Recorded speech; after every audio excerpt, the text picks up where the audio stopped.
Shalom, turashimira Imana iduhaye uyu munsi mushya, mahirwe yo gutera intambwe nshya. Ni umunsi wa 203 muri uyu mwaka w'2023.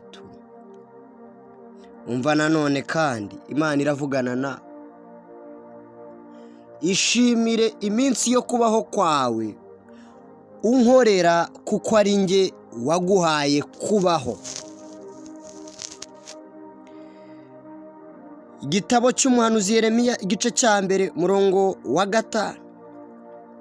Nakumenye ntarakurema mu nda ya nyoko, kandi nakwejeje utaravuka, ngushyiriraho kuba umuhanuzi uhanurira amahanga.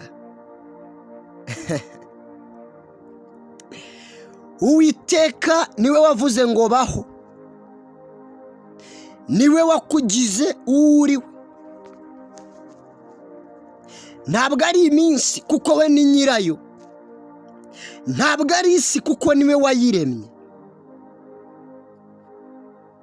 Yakuremye agufiteho umugambi. Hari ibyo ugomba kuzuza, ntabwo ari impanuka. Hari ibigomba gusubira mu buryo kubera wowe. There is a change washyiriweho kuzana. Hari abantu bagomba kubohoka kubera wowe, kandi ntabwo ibyo byakore kukiboshye. Niyo mpamvu Imana yemeye ko ntangaza kubohoka mu buzima bwawe. Hari ukubaho gushya, baho mu buzima, baho. Hari ibyawe bigiye kongera kubaho, baho financially, baho mentally, baho spiritually, baho physically, baho mu buzima, baho mu mufuka wawe, baho mu bitekerezo, baho mu mwuka, baho kuko Imana ishaka kugira ngo nawe ugire ibyo ubeshaho. Ntabwo wagira icyo ubeshaho utarabaho.